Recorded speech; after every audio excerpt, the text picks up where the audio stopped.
নমস্কার। আজ আমরা চলেছি নিউ জলপাইগুড়ির এক অপরূপ শান্ত স্থানে, নাম তিনচুলে। প্রকৃতির কোলে ছোট্ট এই গ্রামটি একেবারে অফবিট, কিন্তু ভীষণ সুন্দর। আপনারা এই আমার ভিডিও থেকেই দেখতে পারবেন প্রকৃতির সৌন্দর্যতা। আমাদের যাত্রা শুরু হলো নিউ জলপাইগুড়ি থেকে। সমতল রাস্তা ধীরে ধীরে পরিণত হলো আঁকাবাঁকা পাহাড়ি পথে। পাইন গাছের ফাঁক দিয়ে সূর্যের আলো পড়ছে, রাস্তায় যেন সোনার ছোঁয়া। এক অদ্ভুত পরিবেশ।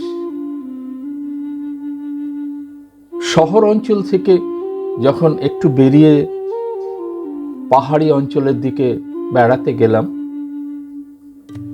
তখন আমরা সত্যিই বুঝতে পারলাম যে এই পাহাড়ি জীবনযাত্রাটা কেমন।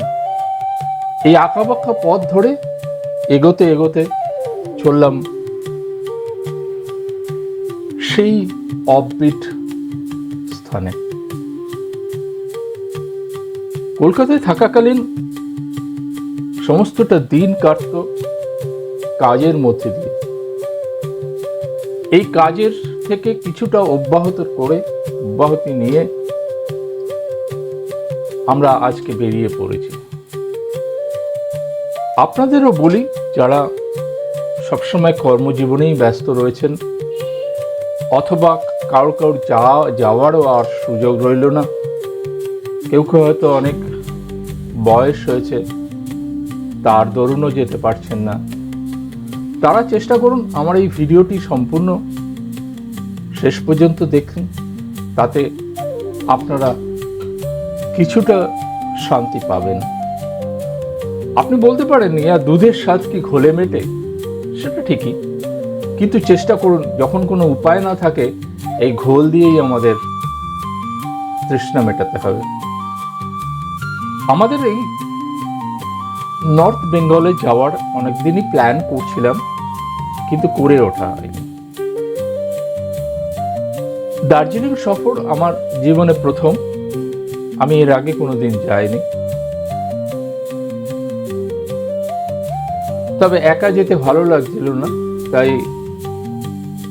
আমার ভাইদের সাথে একসাথে বেরিয়ে পড়েছিলাম। দীর্ঘ সুন্দর পথ পেরিয়ে আমরা দুপুর নাগাদ পৌঁছে গেলাম তিনচুলেতে। কিন্তু এই পথ যেন আর শেষ না হয়। এই আঁকাবাঁকা পথে আমরা অনেক উঁচুতে চলে গেছিলাম, একেবারে পর্বতের শেষ চূড়া।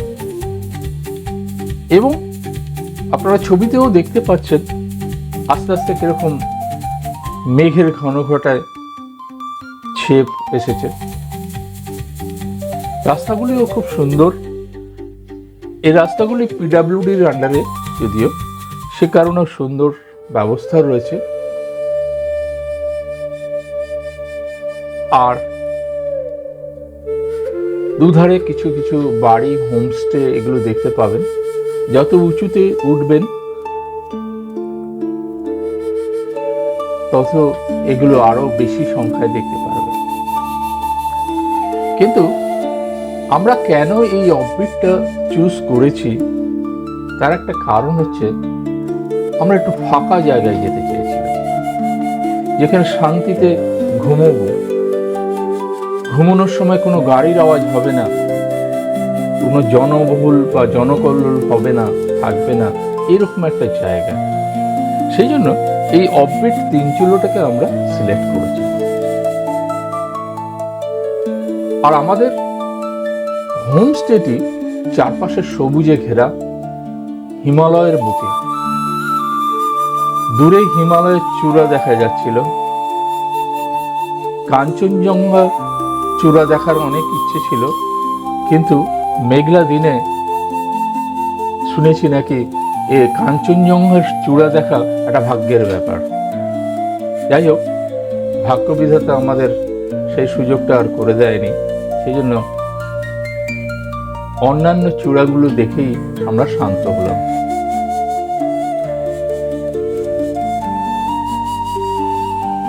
দিনের বেলা একরকম দেখছেন, যেহেতু সূর্যের আলো কিছুটা মেঘকে টপকে রাস্তায় আসতে পারছিল, সেই জন্য রাস্তাগুলো একটু ব্রাইটনেস কম থাকা সত্ত্বেও আমরা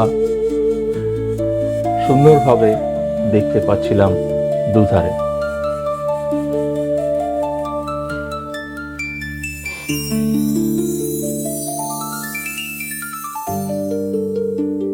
তারপরে আমরা যখন এই তিনচুলায় আমাদের হোমস্টেতে গিয়ে পৌঁছলাম, ঘরটা ছোট কিন্তু আরামদায়ক ছিল। জানালা দিয়ে দেখা যাচ্ছিল মেঘে ঢাকা পাহাড়ের সারি, যেন এক স্বপ্নপুরী।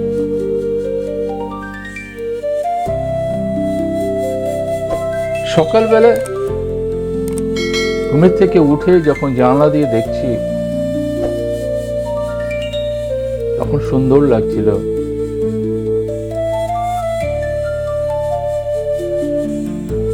তারপরে আমরা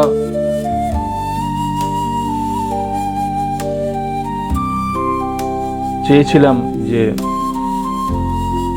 একটু বেরোবো। বাইরে বিশেষ একটা ঠান্ডা ছিল না, তবু কিছুটা গরম ঠান্ডা ছিল ঠিকই, কিন্তু একটু বৃষ্টি হচ্ছিল। বৃষ্টি হওয়াতে একটু ঠান্ডা লাগছিল, তাই আমরা যদিও একটু ঠান্ডার জিনিসপত্র নিয়ে রেডি ছিলাম, তবে সেরকম একটা ঠান্ডা কিন্তু পাইনি। দুপুরটা কেটেছিল প্রকৃতির সান্নিধ্যে। ঠান্ডা হাওয়া, পাখির ডাক সব মিলিয়ে এক অন্যরকম প্রশান্তি। আমরা এই হোমস্টের পরিবারের সাথে কথা বলছিলাম। তারা খুবই সুন্দর মানুষ, সুন্দর সরল মানুষ। তারা আমাদের তাদের বাড়ির চারিপাশটা ঘুরে দেখালেন এবং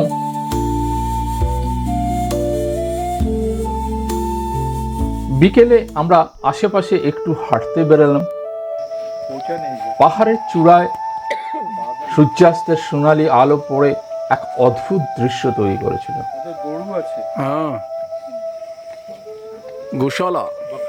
তবে কি জানেন, তিনচুলার এই নীরবতা মন ছুঁয়ে যায়। মনে হয় সময় যেন থেমে গেছে এখানে। কি সুন্দর বিনস হয়েছে দেখ। আমরা রাতে আমরা আগুনের পাশে বসার চেষ্টা করেছিলাম, কিন্তু যেহেতু মেঘলা দিন ছিল, সেই জন্য সেটা আর হয়ে ওঠেনি। খাবার ছিল অসাধারণ, একেবারে মন ভরানো খাবার।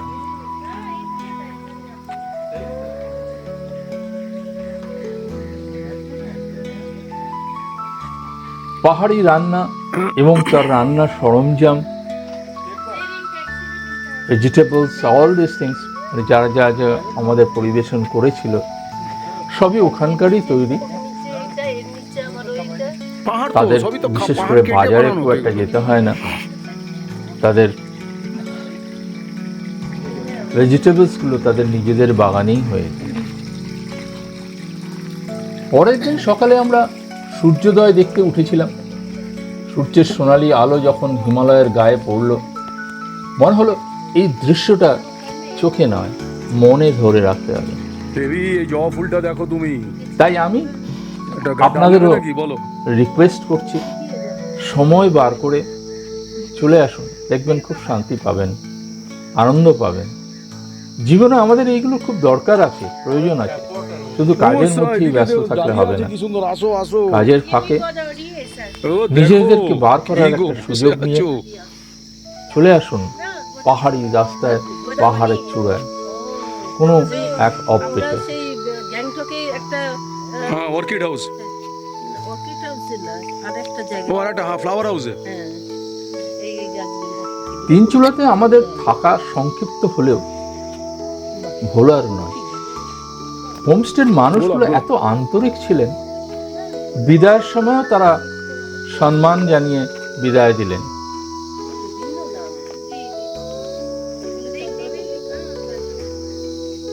আমরা ফিরলাম ভরা মনে, পম শান্তি, সৌন্দর্য আর আন্তরিকতার স্মৃতি নিয়ে।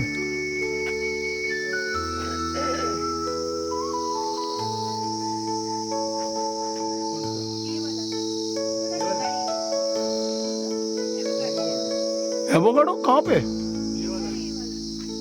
अच्छा, ও তো ফলে আছে, ওই যে ধরে আছে গাছ, ফল আছে। Very costly.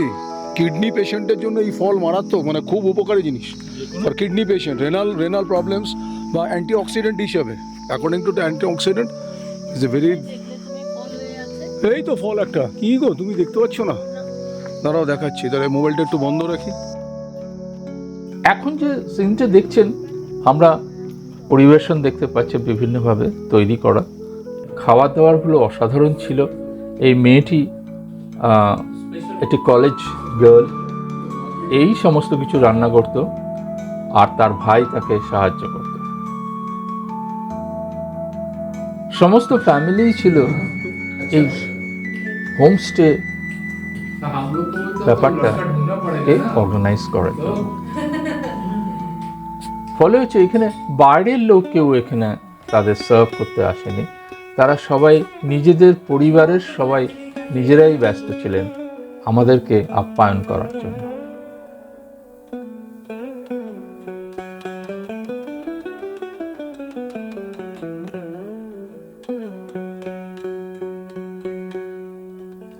তাই আমি আপনাদের বলি, যদি আপনি শহরের কোলাহল থেকে একটু শান্তি খুঁজছেন, পাহাড়ের কোলে কিছুটা সময় কাটাতে চান, তাহলে তিনচুলা আপনার জন্যই। ভিডিওটি ভালো লাগলে লাইক, শেয়ার আর সাবস্ক্রাইব করতে ভুলবেন না কিন্তু।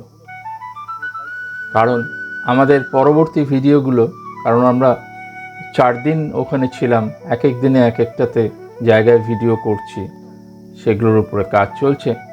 তাই যদি সাবস্ক্রাইব করে থাকেন এবং নোটিফিকেশন বেলেও যদি ক্লিক করে থাকেন, তাহলে নোটিফিকেশন পেয়ে যাবেন।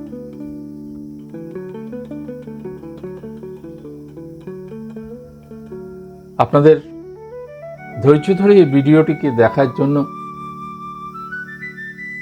আন্তরিক শুভেচ্ছা জানাই। আশা করি আমার এই চ্যানেলটি সাবস্ক্রাইব করে আমাদেরকে আরও ইন্সপায়ার করবেন।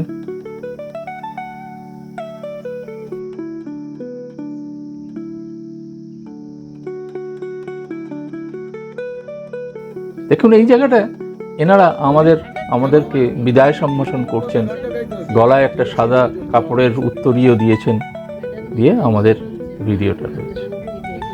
যাই হোক, আমি ভিডিও সমাপ্তি করছি। আবার বলি, সাবস্ক্রাইব করবেন, ভালো লাগলে কিছু কমেন্টসও করতে পারেন। ডিটেলস কিছু জানবার জন্য আপনারা আমাদের ফোন করতে পারেন। ধন্যবাদ।